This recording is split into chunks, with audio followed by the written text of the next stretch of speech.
이제 3교시 3교시입니다. 대화 내용에 대한 초점부터 이렇게 살펴보겠습니다. 이제 그 집단에서 어떻게 대화가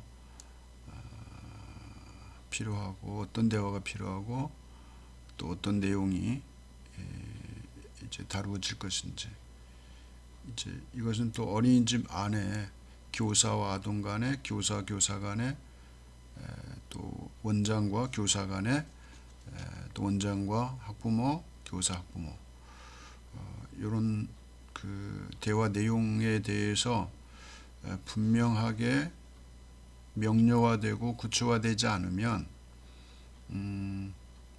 학부모가 교사에게 질문하면 안 될 것까지 질문 받으시면 안 됩니다. 그래서 미리 지침이 주어질 필요가 있어요.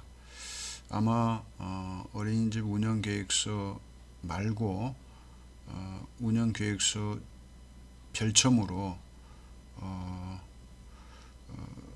원장이 학부모에게, 원장이 교사에게, 교사가 원장에게, 교사가 교사에게, 교사가 학부모에게, 또 학부모는 원장에게, 학부모는 교사에게 그 대화의 지침 이런 것들이 정리되어 있다면 학부모라 해서 함부로 교사에게 하면 안 될 이야기들이 차단될 겁니다. 그래서 이러한 지침 같은 것도 필요하다고 생각이 됩니다. 그래서 집단 안에서, 어린이집 안에서 논의되어야 될 주제가 그 집단의 목적과 부합하는지에 대한 그 관심 정도, 이런 관심을 경청할 필요가 있죠. 그래서 부합하는지, 그래서 집단 목적에 부합하지 않는 그 내용들을 이야기하게 되면 집중할 수 없는 거죠. 마찬가지입니다. 어린이집과 관련된 그런 또 아동과 관련된 사항들 중에 질의하고 선생님의 도움과 또 서로 정보 교환을 위해서 하는 대화 이외의 것은 대화하면 안 되겠죠. 그래서 그런 내용들을 좀 구별할 필요가 있습니다. 또 이제 학습 장애나 부부 갈등을 어떻게 대처해야 되는지. 자, 학습 활동에 장애가 있는 아동. 이건 어린이집에 다루겠죠. 부부 갈등 어린이집에서 다룹니까? 이건 아니죠. 이거는 상담 집단 회기 중에 이제 팀장과 팀원, 또 집단 상담자와 개인 상담을 통해서 부부 갈등에 대한 대처 방법을 논의할 수 있는 거죠. 또 이제 상담 집단에서는 뭐 이런 거 다 논의되는 거죠. 그리고 개인적인 관심사는 인격 성장과 성숙을 위해서 논의되고 대화가 이루어질 수 있는 것이죠. 그 대화의 초점이 집단과 개인의 그 발달을 위해서 그런 발달에 부합되는 그런 또 관심사들을 다룰 필요가 있습니다. 이러한 것들은 이제 대화를 촉진시키는 역할은 이제 집단 상담자가 할 수 있겠죠. 또 어린이집에서는 어린이집 원장님이 이것을 가능하게 할 수 있겠죠. 그러니까 원장님의 철학은 어린이집 전반에 영향을 미치는 것입니다. 그 원장님이 어떤 생각을 갖고 있느냐는 어린이집에 대한 그 문화 조성 또 환경 조성에 영향을 미친다는 사실을 우리가 또 여기서도 확인할 수 있습니다. 또 어떤 질문에 대한 이제 답변 측면에서 우리가 본다면 집단 상담자의 인적사항 공개돼야 되나 안 되나 공개되겠죠. 인적사항이 공개되는데 가정사까지 공개할 수는 없죠. 인적사항이라는 얘기는 원장님 개인에 대한 거죠. 그 다음에 집단의 목적, 이 집단이 왜 구성됐고 언제부터 언제까지 어떤 목적으로 모였다. 어린이집의 그 설립 목적, 이것도 중요하죠. 또 어린이집 집단의 모임 시간, 어린이집의 일과 시간, 또 장소, 이런 다양한 질문들이 있는데 이런 질문들에 대해서 답해야 되겠죠. 하지만 사소하거나 하찮은 질문을 취급하면 안 되겠죠. 이건 집단을 촉진시키는 게 아니라 집단의 해가 되죠. 그 다음에 성의 없이 답변해 주어도 안 되는 거죠. 그래서 집단 상담자는 집단원들에게 질문을 받되 답변을 어떻게 해야 되는지 그런 것들을 생각할 수 있습니다. 그 다음에 이제 이 첫 회기가 이제 종결될 때, 이제 마무리될 때, 첫 회기라는 것은 뭐 첫째 날 오전 10시부터 12시까지인데 11시 50분쯤 끝나겠죠. 50분쯤. 10분은 뭐 화장실도 가고 이동한 다음에 12시부터 뭐 1시까지 식사하겠죠. 그래서 10시에 시작해서 2시간. 보통 프로그램은 1시간 반 또는 40분 이렇게 주어지고 짧은 거는 이제 한 50분 이렇게 주어지면 됩니다. 대부분 이제 그날 일정에 따라서 그걸 확정해서 시간표를 정하시면 됩니다. 그 다음에 이제 소감을 확인하는 거. 종결할 때 반드시 확인해야 될 게 있죠. 집단원의 반응과 소감을 확인해야 됩니다. 종결할 때는 미리 이런 것들을 확인할 필요가 있죠. 그래서 이런 것들을 기록에 남겨야 되는데 언제 해야 되느냐, 이것도 시간을 배정을 해야 됩니다. 종결할 때 어떻게 할까? 그럼 시작하고 그 다음에 진행하고 종결할 때 그 진행 결과에 대한 그 평가가 이루어져야 되는 거죠. 어떤 느낌이었는지, 그들의 반응은 어떠한지를 체크할 필요가 있습니다. 그 다음에 그 회기를 종결할 때 반드시 요약 정리해야 되겠죠. 그 다음에 집단의 목적에 대해서 재차 언급을 해야 됩니다. 그 다음에 다음 회기의 목표 또 기대에 대해서 간략하게 논의한 이후에 첫 회기를 종결해야 됩니다. 이제 두 번째 회기는 언제 몇 시에 어떻게 진행이 될 것인지를 전달해주고 준비할 수 있도록 해줄 필요가 있죠. 그 다음에 이 회기를 종결하는데 간략하게 요약 정리한 것을 소개해도 되겠죠. 그래서 이 회기 요약은 이 진행 중에도 파악할 수 있죠. 개별로 집단 상담자는.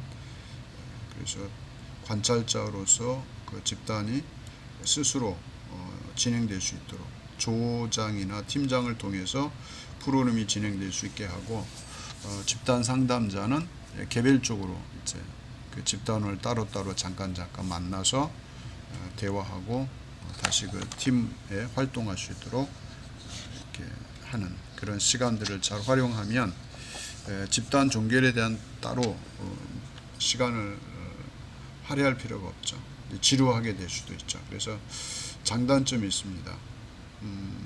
개인이 그 집단에 참여하는 시간을 개별적으로 뺏는 그런 단점이 있지만 집단 전체 프로그램이 진행되는데 그 해방하지 않게 되죠.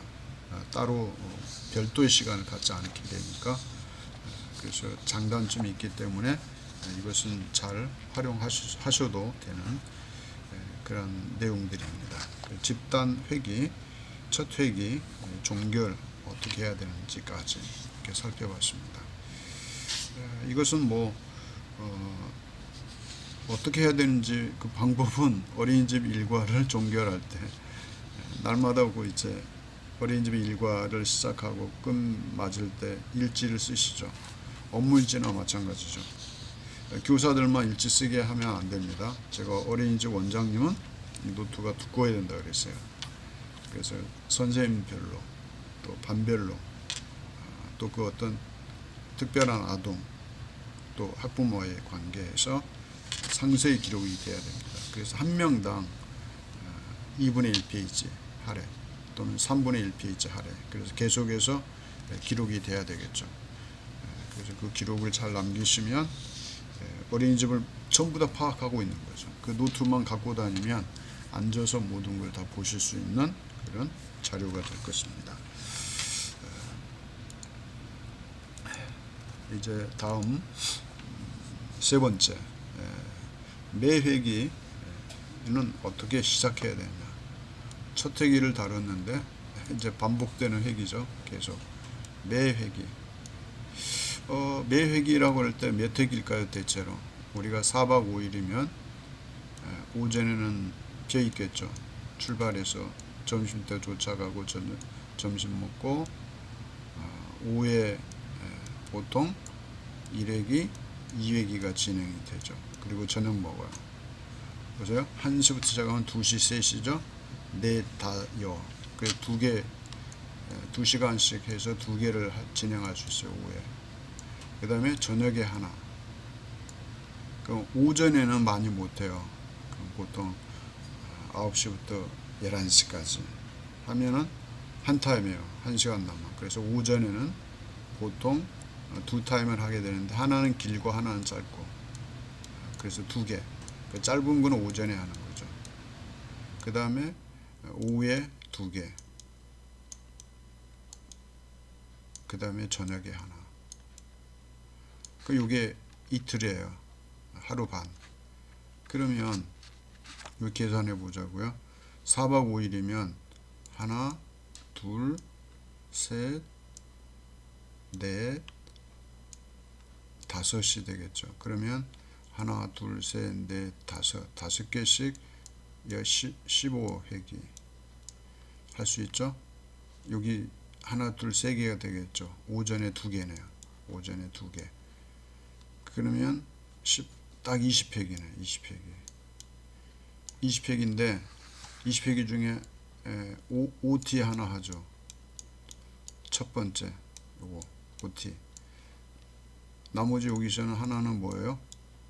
평가죠. 평가에 쓰는 거죠. 하나는 평가. 종결하는 평가. 그러면 마이너스 2 하게 되면 보통 18회기 내지는 한 16회기에 할 수 있겠네요. 16회기. 이제 다른 걸로 활용할 수도 있으니까 2회기는 그래서 18회기 이렇게 우리가 회기를 정하는 거죠. 4박 5일의 경우에. 그러면 이제 회기마다 다뤄야 될 것들을 이제 미리 계획을 세우는 겁니다. 첫 회기 때 뭐하고 두 번째 회기 때 뭐 하는지. 그래서 이제 회기 때마다 우리가 뭘 해야 되는지를 결정해야 됩니다. 그래서 미결사항, 해결되지 않는 사안에 대한 언급이 필요하죠. 언제입니까? 회기 종결할 때 그 집단 시작을 알리는 진술과 함께 지난 회기 미결 사안에 대하여 간략하게 언급한다. 그러니까 앞서서 마감된 회기에서 해결되지 않은 것을 다시 언급하고 그 다음에 그 내용들을 집단원들에게 알려줄 필요가 있는 것이죠. 그 다음에 이제 체크인이 뭔지 알죠? 호텔에 가면 체크인 해야 되죠. 집단이 이제 회기가 시작되면 체크인을 해야 됩니다. 그래서 지난 회기와 현 회기 연계하는 작업의 일환으로 개개인이 어떻게 시간을 보내야 되는지를 또 어떤 걸 원하는지 일일이 확인하는 작업이죠. 그래서 이것도 매일 중요하죠. 그 다음에 이번 회기에 집단원이 어떻게 시간을 보내기를 원하는지 파악할 필요가 있죠. 일일이 확인해야 됩니다. 그리고 지난 회기와 이번 회기의 연계 작업에 대해서 설명할 필요가 있습니다. 그 체크인은 바로 뭘 한다? 이러한 것들을 한다는 거죠. 초점을 맞춘 상태에서 너무 많은 시간을 할애하지 않도록 주의할 필요가 있습니다. 그래서 체크인은 많은 시간을 활용하면 안 되는 것입니다. 적절하게 시간을 활용할 필요가 있는 것이죠.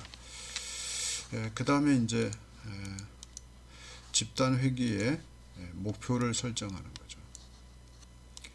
집단 회기. 그 회기마다 이번 회기에 목표한 바가 무엇인지 이걸 분명하게 설명하고 공감해야 됩니다. 그래서 제가 조직 문화에서 말씀드렸죠. 같은 생각, 같은 정서, 같은 행동. 이게 이제 서로 따로따로 놀면 안 되죠. 그래서 집단원은 이번 회기는 어떤 주제고 무엇을 목표로 하는지, 집단의 목표가 있고 개인의 목표가 있죠. 그걸 잘 활용해서 참여를 촉진시킬 필요가 있는 것입니다. 제일 중요한 건 대화죠. 집단원들은 언제든지 말할 수 있는 기회를 제공해야 됩니다. 그리고 그것이 무엇이든지 이야기하고 싶은 그것을 간략하게 이야기할 수 있는 기회를 제공해야 됩니다. 그래서 집단 회기의 목표를 설정할 그런 필요가 있습니다. 그래서 우리는 집단 회기의 목표를 설정하고 설정된 그 목표에 따라서 개개인이 참여하고 이야기할 수 있도록 할 필요가 있습니다. 그 다음에 이제 집단 회기를 마칠 때 우리는 공지 사항을 전달해야 되죠. 그래서 처음 시작할 때든지 또는 마칠 때 항상 이런 공지가 필요하죠.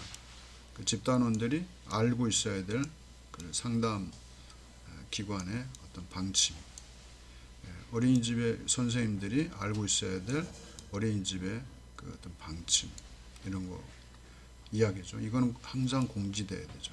공지.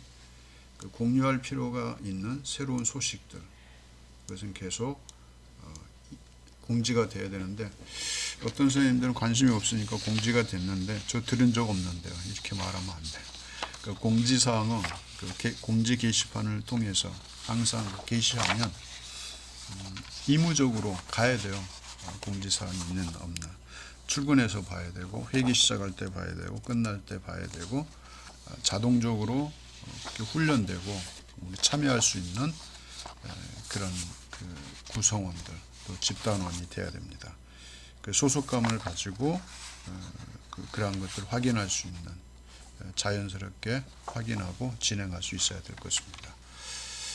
여기까지 살펴봤습니다. 3교시 마치고 여러분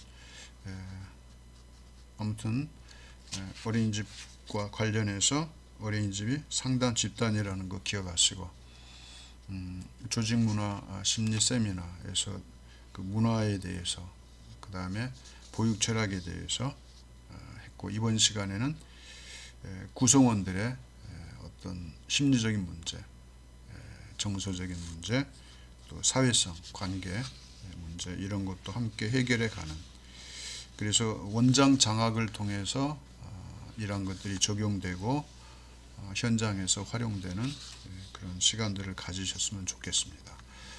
집단 상담이지만 여기서 여러분이 힌트를 얻어서 어린이집에 적용이 됐으면 좋겠습니다. 수고하셨습니다. 감사합니다.